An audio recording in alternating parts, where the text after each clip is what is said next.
Más textos disponibles en Los cazadores de osos. Menorca, la bien arbolada, era una isla demasiado boscosa para el gusto de muchos campesinos que, poco a poco, la fueron talando para conseguir nuevas tierras de cultivo. Era Menorca tan pequeña que un palmo de terreno era indispensable para sembrar en él el trigo que los hombres se comerían vuelto pan, o el forraje que los hombres guisarían vuelto vaca. Con esto fueron menguando los bosques, pero todavía eran formidables y espesos, porque el campesino se conforma con lo necesario y solo mata en último extremo. Además, los labradores comprendían que aquellos árboles, casi azules, algodonosos, les sujetaban la tierra y les protegían los cultivos del díscolo viento del norte que, desde que la isla fue Menorca, se había obstinado en arrancarla de su lugar a fuerza de gravidos soplidos. Pero los hombres que durante tanto tiempo habían temido al bravucón mediterráneo, aprendieron por fin la forma de dominarle por completo y se hicieron marineros.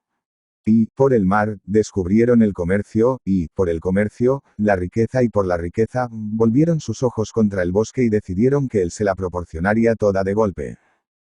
Así comenzaron las grandes talas. Las cuadrillas empezaban al amanecer afilando las segures con sus piedras rojas, y, hasta la noche, en el bosque no se oía más que el ruido de las hachas cayendo contra los indefensos troncos rugosos, las voces, madera. Y el desgarrarse y troncharse de los árboles que caían abatidos. Los bueyes eran luego quienes tiraban pacientemente de aquellos cadáveres bajo la mirada triste de los habitantes del bosque. Las martas interrumpían un momento su atareado ir y venir para verlos pasar sobre los grandes carros. La perdiz asomaba un ojo temeroso por debajo del lentisco o del madroño. El jiurón, entre los aulagares, suspiraba. El jilguero, desde las altas copas, se preguntaba perplejo cuándo se quedaría sin casa donde vivir. Las jinetas murmuraban por lo bajo cosas feas de los leñadores y los conejos, con su eterna cara de susto, pensaban que sin aquellos árboles, los perros les darían caza más fácilmente. Los únicos indiferentes a todo eran los osos, que, con tanta fuerza, no tenían a nadie a quien temer. Y continuaron las talas, porque siempre se necesitaban nuevos barcos. Los carpinteros de ribera no daban abasto y el ma, sometido a medias, también se cobraba sus piezas de vez en cuando. Pero los hombres ya no temían a los naufragios porque, en primer lugar, se les había metido en el cuerpo el hambre de mar y, en segundo, sabía que, al rendir viaje, dispondrían de dinero fresco y bueno para vivir mejor con sus mujeres de pelo trenzado. Poco hubiera durado el bosque entonces. Y los árboles, los masculinos pinos y las femeninas encinas, hasta el momento se habían limitado a contemplar, estoicos, la matanza, pero ellos amaban su vida vegetal y no deseaban morir de aquel triste y doloroso modo. No se trata ya, dijo un pino centenario, de que se necesiten nuevas tierras. Se nos asesina para navegar sobre nuestros fuertes cadáveres y no comprenden que, al exterminarnos, cambiará toda Menorca de signo y se irá empobreciendo paulatinamente. Deliberemos, propuso una esbelta, jovencita y democrática encina. Pero, ¿cómo nos defenderemos de los leñadores?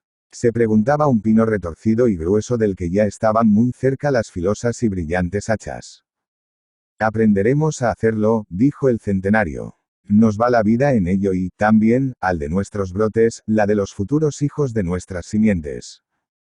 Sí, clamaron las encinas, mujeres después de todo, queremos que nuestros hijos puedan nacer.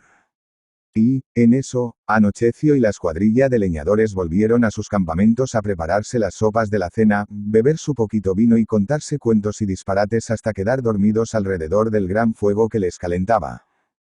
De dins un cano de lluquet va surtir un col sens brilla per comprarse una cotilla disbarat, auténtico firmado por Joseph Reisard Mora, e impreso en Fabregues y Orfila durante los años 70 del siglo pasado. Transcripción exacta. Por la mañana, los cocineros, que eran los más madrugadores de la cuadrilla, se levantaron sin sacudirse completamente las brumas del sueño y atizaron el fuego para poner a calentar el agua del desayuno. Fue entonces cuando se dieron cuenta de lo que pasaba, a su alrededor no quedaba ningún pino, ni siquiera se les veía en la distancia. ¿Cómo así? Se dijeron. Ellos se habían acostado en un bosque y se despertaban en un campo desierto donde solo quedaban los tocones de los árboles que cortaron. Lo demás era tierra limpia, sin raigones, a punto para que el campesino la labrara con su arado y con sus mulas. Los que dormían despertaron con los gritos y gritaron a su vez. ¿Qué era aquello? ¿Cómo podía desaparecer un inmenso bosque en una sola noche? Las brujas, pensaron, habrán hecho este prodigio. Pero la verdad es que bien poquitas brujas quedaban ya, porque iban muy perseguidas y por menos de nada les sacudían un cantazo que las inutilizaba para toda la vida. En realidad no quedaban brujas con el suficiente poder para llevarse un bosque, y las que había solo se dedicaban a hacer aparecer muertos, a convertirse en perros para asustar a los vecinos y a hablar con los fantasmas en las blancas noches de plenilunio. Lo sucedido era muy distinto, los árboles, preocupados por su eventual supervivencia, habían llamado al rey Pons y le pidieron permiso para abandonar sus lugares de costumbre. Si nos quedamos quietos, nos exterminarán, le dijeron. Y el rey Pons, que ya estaba muy viejo y que, por eso mismo, era muy comprensivo y amaba más que nunca las cosas de su reino y la vida que vigorosamente crecía en él, liberó a los árboles de su inmovilidad y les hizo el don de poder andar y correr hasta que el peligro de los feroces leñadores y sus hachas desapareciera. Porque quiero, termino, que en las edades sucesivas los hombres de Menorca puedan contemplar los grandes bosques y hasta vivir en ellos.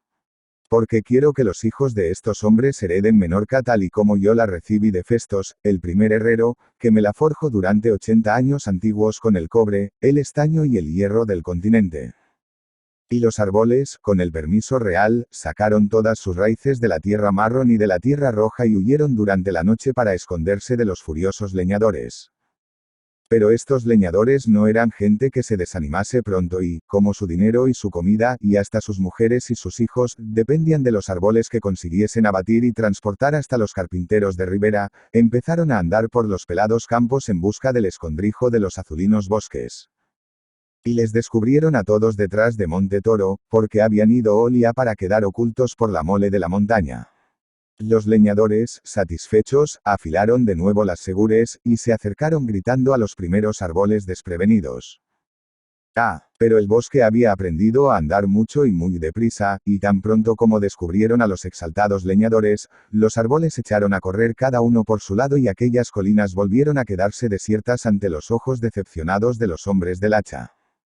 Se desanimaron las cuadrillas. No, desde la costa les pedían más y más madera y era forzoso conseguirla de cualquier forma, de manera que se acostumbraron a ir de noche, muy callandito, por los campos, con las hachas preparadas y con las cuerdas bien engrasadas y dispuestas.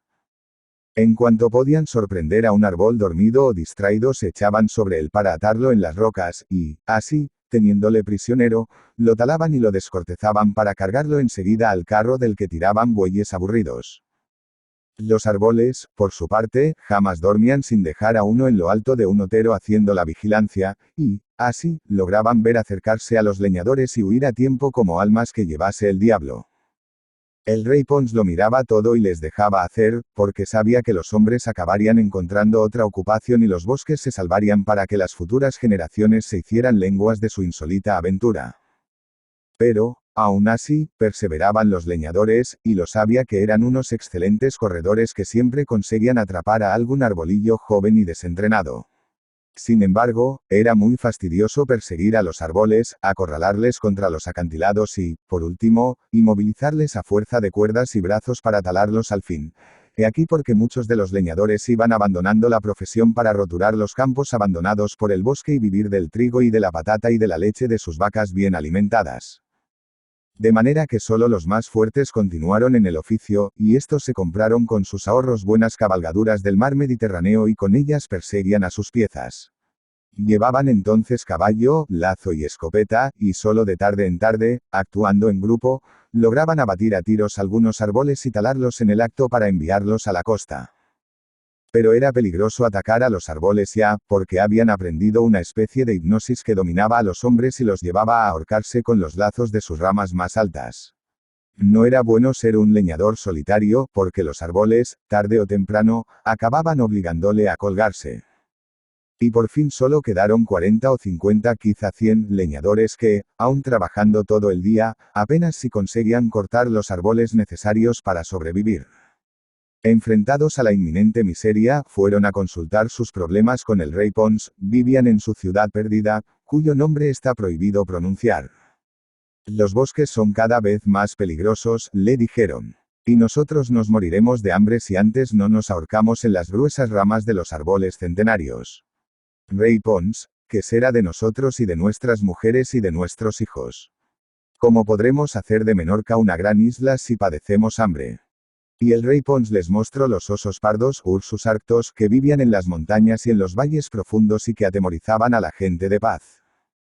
Cazad osos, les dijo. Yo os prometo que, si los cazáis, siempre viviréis bien, no solo vosotros, sino vuestros descendientes. Y los leñadores, a caballo, con lazos y escopetas, se hicieron cazadores de osos y en tiempos de sus nietos acabaron con todos los de la isla, porque los persiguieron por las montañas y por los barrancos y hasta por los bosques que ya se habían asentado definitivamente en torno a Monte Toro y en algunos lugares de la costa aquellos a los que les gustaba mirar el mar. Por eso, al hablar hoy en día a la gente de los cazadores de osos, se suele sorprender. Pero, si no hay osos en Menorca. Dicen. Claro, gracias a los cazadores, que, si no. Pero aún sí quedan. Los cazadores, que son los descendientes de aquellos antiguos leñadores de a caballo. Y, como hace más de 300 años que los osos fueron exterminados, los cazadores de osos descansan desde entonces y beben vino de las tabernas mientras engrasan sus poderosas escopetas y hablan de las hazañas de sus antepasados fanfarroneando y exagerando, como haría cualquier cazador de perdices, conejos o becadas. Y si alguien les da a entender que no hacen nada, sonríen y palpan sus escopetas. Somos cazadores de osos, nosotros. Traednos algunos y ya veréis. Ya veréis. Y viven bien, por el rey Pons se lo prometió así a sus antepasados, y es persona que gusta de cumplir siempre con su palabra, aunque no haya más osos y los bosques corran otros peligros distintos al de los leñadores abusivos. Publicado en el diario Menorca el 18 de septiembre de 1973. Arturo Robsí. Arturo Robsí Pons, Alayor, Menorca, 10 de julio de 1949. Mahón, Menorca, 15 de julio de 2014, fue un escritor, poeta y articulista. Durante sus años de juventud publicó relatos de forma continuada en la prensa local, especialmente en el diario Menorca, labor que compaginó con la coordinación de una sección en el mismo periódico en el que se publicaban cuentos de autores noveles. Conocido polemista, colaboró también de forma regular con prensa escrita de ámbito nacional, como El Alcázar, y, tras la desaparición de este, en La Nación, así como en revistas y publicaciones como Cuadernos de Humor, Razón Española, Altar Mayor, y la revista de la Fundación Francisco Franco. Cultivó la amistad de otros escritores e intelectuales ideológicamente afines, como Fernando Vizcaíno Casas, Ángel Palomino, Marcelo Arroita, Jáuregui, Juan Luis Calleja y el poeta Alfonso López Gradoli. Su obra literaria, tanto en verso como en prosa, en el ámbito de la ficción o el ensayo, es inseparable de su pensamiento político, ya que se consideró durante toda su vida falangista. Su activismo político y militancia, así como la marca indeleble de estos en su obra, marcaron su exclusión de los circuitos comerciales editoriales, si bien no acabaron con su determinación a escribir y ser leído. Autoeditó buena parte de su obra y fue pionero en la distribución en formato digital de sus escritos, primero en forma de discos enviados por vía postal, posteriormente a través de una BBS propia y, con el advenimiento de Internet, a través de distintos blogs y colaboraciones con medios digitales.